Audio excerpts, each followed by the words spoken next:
But I think we probably are in a recession, and that recession will get worse.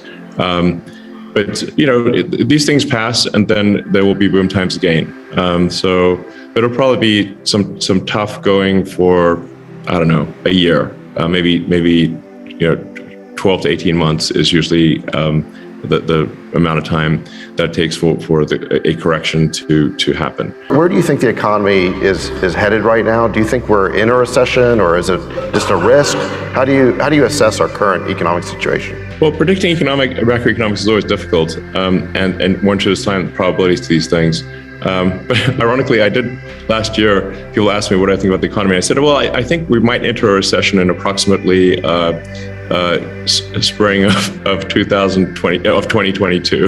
Recessions are not necessarily a bad thing. I've now been through a few of them, and what tends to happen is if you have a boom that goes on for too long, you get misallocation of capital. It starts raining money on fools, basically. It's like any dumb thing gets money, and I'm sure you've seen a few of those. So at some point it gets just out of control, and you just have a misallocation of human capital, where people are doing things that are silly and not useful to their fellow human beings. And then those companies, there needs to be sort of an economic enema, if you will, to have everyone sort of shift uncomfortably in their seats. But eventually the economic enema does its job. It clears out the pipes, if you will. Yes. and sort of the bullshit companies go bankrupt, and the ones that are doing useful products are prosperous.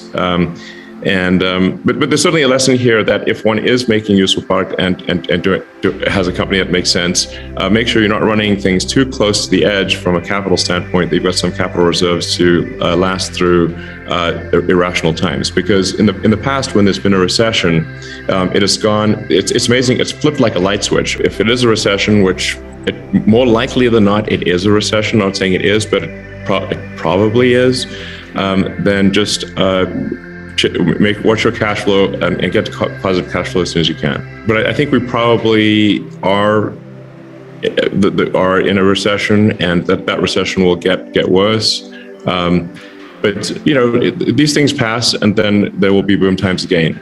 So it'll probably be some tough going for, I don't know, a year, maybe 12 to 18 months is usually the amount of time that it takes for a correction to happen. What do you guys think? Yeah, it feels like it started. What started as a slowdown earlier this year now seems like, technically, I guess we need 2 quarters of negative growth to be in a recession, but it feels like we're in one. It feels like it started. The growth stock, the software businesses that we invest in are sort of the canaries in the coal mine. And there's a lot of dead canaries. Maybe not dead, but they're having a hard time breathing. Yeah, I'm not dead yet. It's not dead. It's just napping. The obvious reason for inflation is that the government printed a zillion amount of more money than it had, obviously.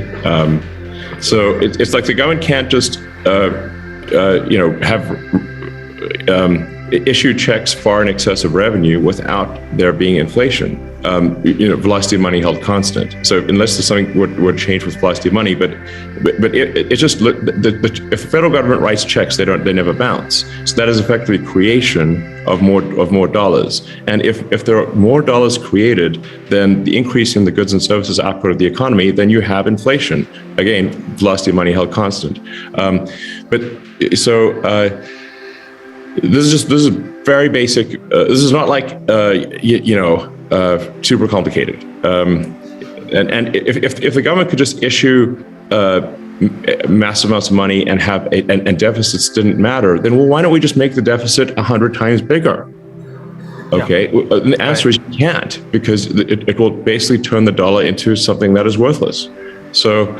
And various countries have tried this experiment multiple times. It's not like, oh, I wonder what happens if this is done. Yeah. Have you seen Venezuela? Like the poor people of Venezuela have been just run roughshod by their government, and so obviously you can't simply create money. The true economy is very important. Like the true economy is the output of goods and services. It's not money. It's literally what is the output of goods and services. Money is simply a way for us to, or anything that you call money, is a way for us to conveniently exchange goods and services without having to engage in barter, and also to shift obligations in time. Those are the two reasons that you have money. This thing called money. It's really it's a database.